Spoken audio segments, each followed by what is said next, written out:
I wanted to practice law because I've always been a problem solver and I've always wanted a career where I can help people.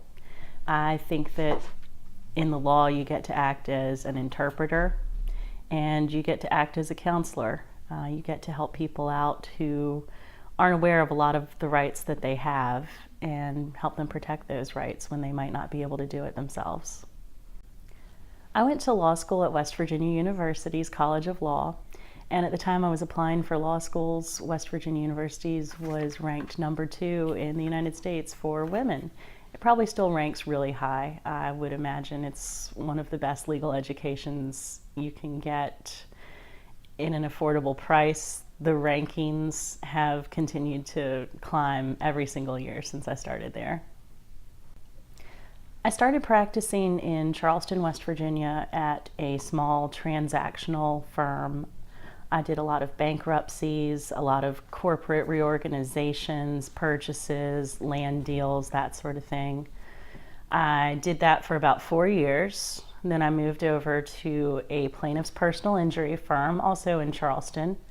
And along with personal injury, I did employment discrimination and worked with the Attorney General's office as assistant attorney generals on certain statewide cases.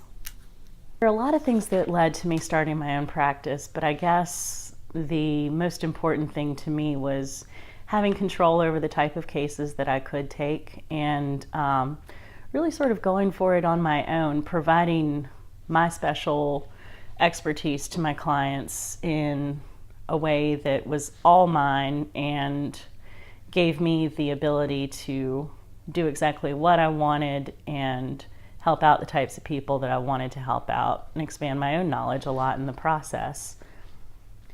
In addition to all of the types of things that I've done before, I've really been working on expanding my practice areas. I have gotten back into some of the bankruptcy work that I was doing before, Chapter 7s for individuals and Chapter 11s and 13s for businesses. I've undertaken some family law cases, and I'm doing a couple of divorces and associated proceedings. I take criminal defense appointments, and I'm looking to accept guardian ad litem appointments from the court. And I still do personal injury. I have some employment discrimination cases right now. It's a real mixed bag. I think a small business owner, especially someone like me who's never owned a small business before, faces a lot of challenges on a daily basis. You're the only person responsible for meeting the expenses of your business, and keeping your vendors happy is imperative to keeping your business going. I'm also the only person who has eyes on my calendar and keeps me on track. That means that I check my calendar 4, 5, 12 times a day, hour, whatever it takes. Certain days get busier, and there's a lot to keep straight. You're not just doing your job as a lawyer. I'm also my marketing. I'm also my bookkeeping. I'm also my PR person. There's a lot that goes along with it other than just doing the job of being a lawyer.